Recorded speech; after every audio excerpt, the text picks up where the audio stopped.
My name is John Hirschenberg, and I represent the new 401k plan sponsored by the American Fire Sprinkler Association. Many of you have already heard about this plan, and this initial webinar is designed to just give you a very brief overview so that when member companies ask you some questions, you can perhaps point them in the right direction, and we can get some of their questions answered and hopefully help them provide a better way to offer 401k retirement plans to their employees. We'll go ahead and get started, and again, this is meant to be a very short webinar, but again, just to give you an overview on what the plan is all about, and then maybe answer some questions at the very end. So what is it we're talking about? This is a very specially designed 401k plan called a multiple employer plan. Multiple employer plans have been set up in association with the Department of Labor, AFSA.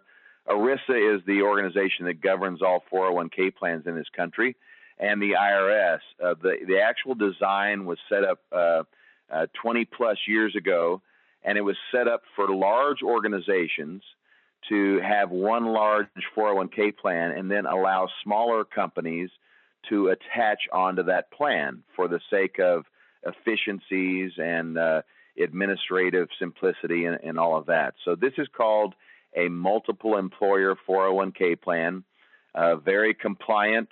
It's very operational, and this particular 401k we're talking about here is specially designed for trade associations to offer to their member companies. And to be very, very specific with regard to the AFSA, we are talking about contractor companies that are able to participate in this plan. Voting member companies are eligible to come onto this 401k. The 401k is administered by one of the top third-party administration companies for 401k called Pinnacle Financial.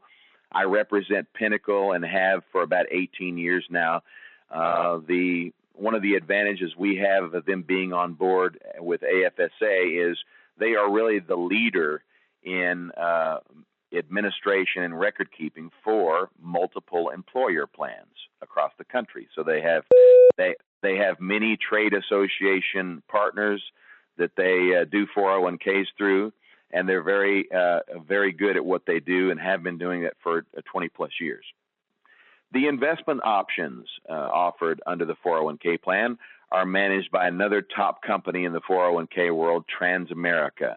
Many of you have heard of Transamerica before. They have put together a very solid offering of 401k options designed to meet every 401k participant's needs and their tolerance for risk in the investment marketplace.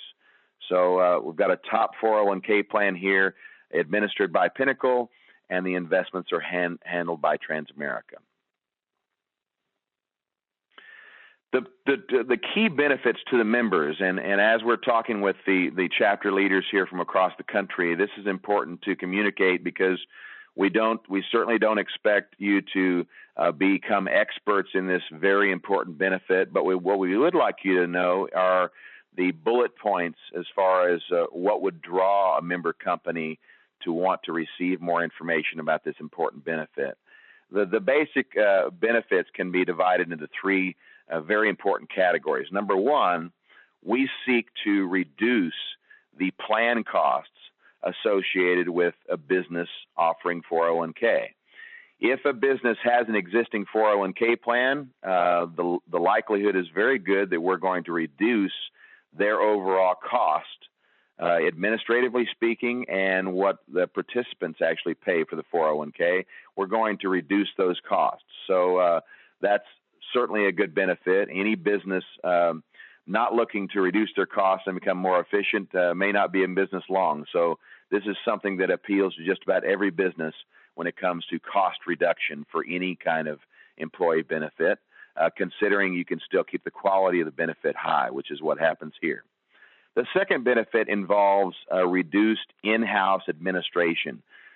There's a lot of businesses these days that, they want to offer 401k to their employees to remain competitive, yet there are so many obstacles to put in solid 401k plans, and most of those obstacles involve some sort of administrative work that business might not be prepared for internally.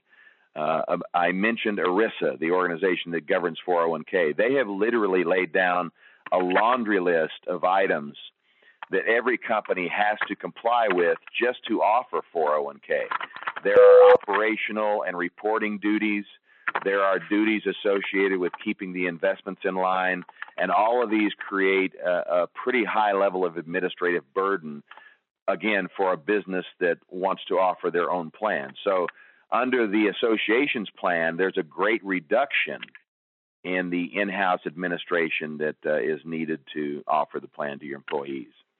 And lastly, we'll talk a little bit about reduced fiduciary liability, which has become very important in the marketplace, and more and more people are hearing about there being some exposure to a business when they offer 401k to their employees. And a lot of that has gotten out in the media with regard to 401k excessive fees for participants and things like that. So we'll talk a little bit about that. So when I talk about reducing costs, most importantly, I'm talking about any checks that are written by the business to third parties that do the administration on their plan.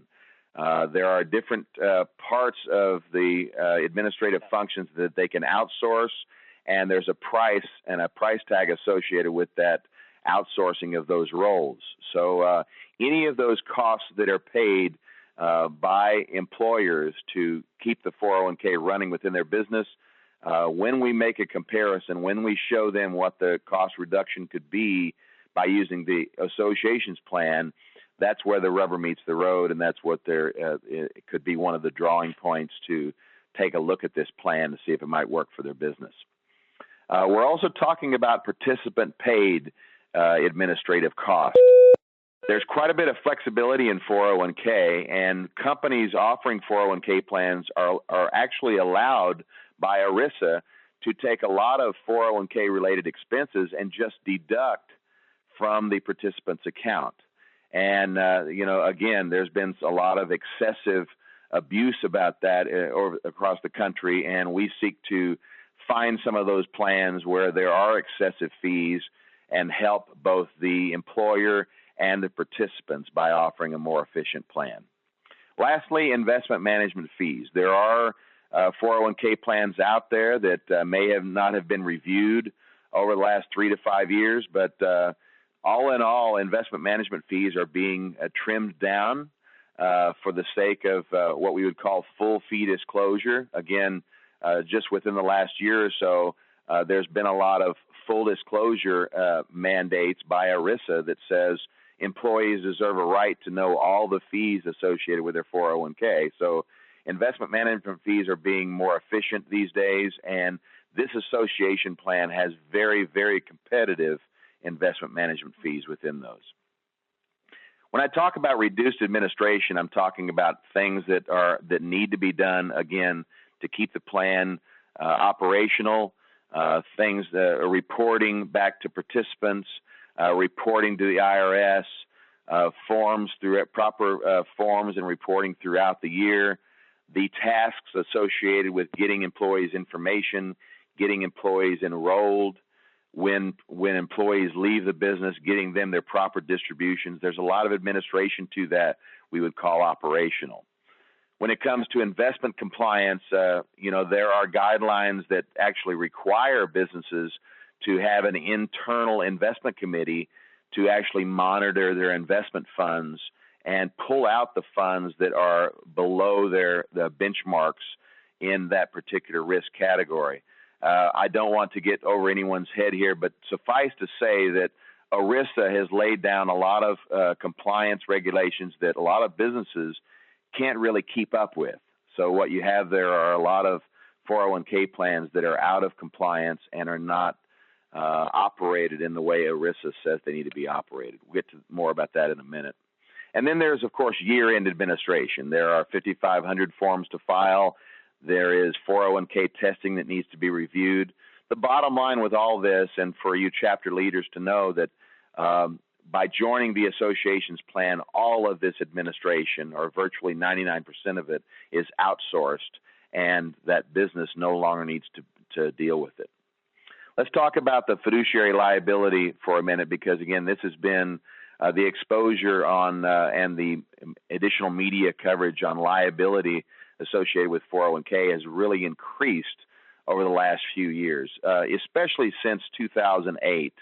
When the market fell so dramatically in 2008, there were a lot of 401k plan participants that were filing lawsuits against the companies, the businesses that they worked for, and they were winning those lawsuits, mainly because the plan sponsor, the business, the trustee of the plan, was not keeping up with the duties to keep the plan in compliance, as I mentioned before. So ERISA has increased those responsibilities. They haven't gone down.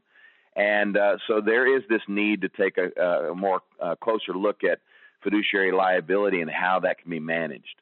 The Department of Labor, which is they're the ones that handle complaints by employees with regard to any benefits they're offered. Their auditors in this country over the last couple of years has increased from 10 auditors that were looking at 401k plans to 1,000 auditors. So that anyone offering 401k to their employees, that should mean something. It should mean that if they're not crossing every T and dotting every I that ERISA says needs to be done, they may have a Department of Labor problem on their hands. Lastly, these lawsuits that are initiated by the plan participants, they are on the rise. And people that are on the hook for these lawsuits are the trustees, the business owners themselves. By joining the association's plan, that business can reduce their fiduciary liability, and that's very important.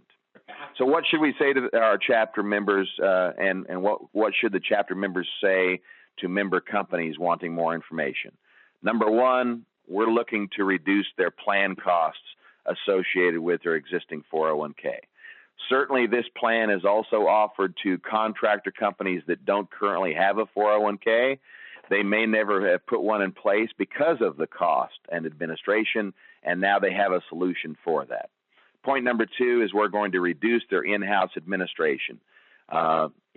Short of taking the deductions from their own payroll and remitting them to our third-party administration company, Pinnacle, most of the operational duties are outsourced under this relationship, and they no longer have to worry about them at all anymore.